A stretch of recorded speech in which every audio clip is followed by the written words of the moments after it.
Hey guys, what's up? Panzer Dragon here, and today we'll be going over some tips on how to improve as a top laner. Now, no way am I a really good top laner or any of that. I'm not a Zion Spartan, but I can play at like a Diamond 2 level or Diamond 1, and so here I am to give some tips on how to play top lane from my perspective. Alright, so the first tip you want to do is you want to push the tower after getting a kill. Now the reason you do this is because you want to deny the enemy CS, and the turret takes all the CS, so they are denied experience and potential gold. Now if the enemy has teleport, he will teleport for that CS, which makes it kind of inefficient, but it still works because the enemy's wave will be pushing onto yours, giving you an advantage, and I'll explain in the next tip why that is important. But before we leave this tip, I want you guys to take note that a kill is somewhat equivalent to an enemy backing, so if you ever think the enemy is backing, you should still push the wave into his tower so he does lose all the creeps and is denied that gold and experience points. In the next tip, I'll be explaining why you want to let the creeps push into you. So you want to let the lane push and freeze it by your tower, and there's many advantages of doing this, which I will explain. First off, since the wave is pushing into your tower, you are making the enemy overextend more, thus leaving him more open to ganks. Second of all, if you do win trades with him, you can zone him from creeps as the wave is pushing, and since it's constantly pushing, you can deny him a lot of creeps or force trades in him if he does go for a CS. Naturally, going for trades in his minion wave will push the lane back into him, but obviously the natural standard is if you win trades, keep going for those trades. Third off, you are also safer from ganks since the wave is pushing into your tower, but just don't let the wave hit your tower since that tower can push back. Alright, so third tip is a really basic tip. I want you to ward the river at 240-ish. This ward is here to protect you from the jungle ganking your lane. And around 250 is usually when the enemy is done his second buff, and then he's gonna try and look for a gank somewhere. So by doing this ward and putting in the river, you are protecting yourself from that double buff jungler. And so you should always assume that the jungler does want to gank your lane around like 3 minutes since you are playing so overextended, but if you aren't playing overextended and getting pushed in, then you can either save your ward, or if you feel like you're getting dived, you can ward over the wall to see if you are actually getting dived by the enemy jungler. Next tip, you never want to let the enemy last hit. This only applies if you have an advantage over your enemy, like say an item, or you just generally win trades because you have the better matchup. So what you want to do is basically, if the enemy ever tries to go for a CS, then you go for a trade. And by doing this, the enemy has to sacrifice his hit point for 1 CS. And if you keep this up, the enemy is forced to use spells to last hit, or is forced to lose some CS in exchange for keeping her health high. Obviously, there are certain situations where you just can't do this against certain champions, but generally, if you do have a lead over an enemy, you want to keep the pressure onto him. So if your enemy laner roams, force him back. This is easily done by clearing one wave so that your wave does push into his tower, and basically he's forced back to go back to his lane, or he loses a lot of CS. And if he doesn't come back to lane, then he loses a tower, unless someone comes and tries to cover the tower. Now this is also associated with pushing the lane before doing something else. So let's say you're a better team fighter, someone like Lulu, then obviously you want to be team fighting more, and so you would push your lane and then you can roam.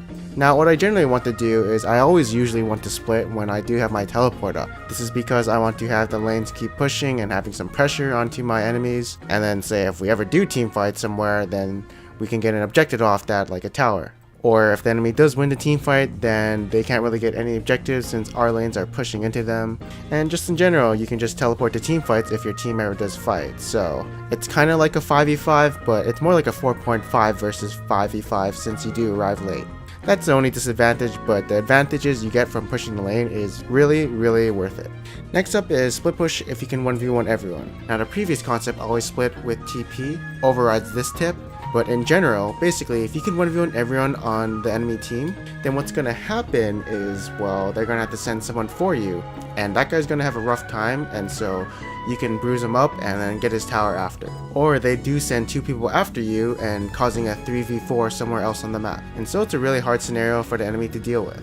Next tip along with split pushing is do not continue to split if there are MIAs on the map. If you don't know where the rest of the enemy team is, there's a chance that you could be ganked by 2 or more people. And so what I like to do when I'm split pushing is until I see all 5 people on the map, I do not press forward until I see them on the map. And until I'm 100% sure I can get into a 1v1 situation, I will just hang back until they reveal themselves on the map.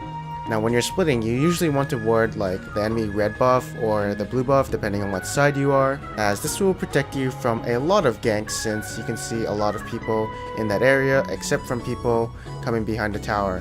Remember, you always want to have a ward when splitting, as you don't want to have the risk of dying to a gank and having your split push strength gone if you do get ganked. And we don't want to dive when we're split pushing. We really don't, unless our team is pressuring some other objective. Now the next tip is totally different from split pushing, and this time you actually group with your team. So team fight if you're the most fed. So if you have all the kills, all the CS, whatever, then by all means you probably have the most team fight potential. And let's say the team's gold are even, but if you have all the kills and your team fights a 4v4, they'll probably get aced, since you weren't there with them. Usually I'd probably do this in like lower elos, since people don't really know how to disengage. Usually someone will get caught out or something under tower. And so I do feel like it's a better strategy than split pushing, in my opinion, in some situations. But probably the easy situation to analyze is if you're the most fed in your team and the teams are even. And so the only way you will win a 5v5 is if you're there. Now, what you want to do is telegank the overextend. This is how you make big plays as top lane. If you ever see like the bot lane, for instance, that's a one lane you should concentrate on. If you ever see them pushed up to your tower, just be like, hey, I'm going to teleport in and see what I can do and maybe clean up some kills. This is a way to obviously help your bot lane get back in the game if they're getting like dumpstered or something. And so I say it's worth sacrificing your top tower to help get 2 kills on bot, as you can get Dragon off that and even their bot tower too. So if your bot lane is getting pushed in, tell them to ward deep so you can teleport in and help them and get some kills for your team. Alright, so if you suck at top lane or you're just getting out traded and dumpstered, what you can do is concentrate and farm without taking a lot of harass. This way you aren't a liability on your team, and well, if you do keep up in CS on the enemy, then you're going to be somewhat useful once you get to mid game. As obviously you don't want to feed your lane, and so the biggest thing you can do if you're being outclassed by your enemy, just concentrate and farm and don't feed. Just for once, just let your team carry you and sit back and let them do the work. Alright, so that's my tips on how you can improve as a top laner. Again, like I said previously, I'm like a Diamond 1 level top laner or a Diamond 2 level top laner, and this is more of a decision making guide and not really mechanics, because well, mechanics, you have to know the matchup by yourself. And yeah, so thank you for watching my video. I hope you enjoyed it. If you did enjoy it, please like, subscribe, and comment below. Check out my other 2 videos that are kind of related in helping you to improve as a player. And yeah, I'm Panther Dragon, and I will see you guys next time.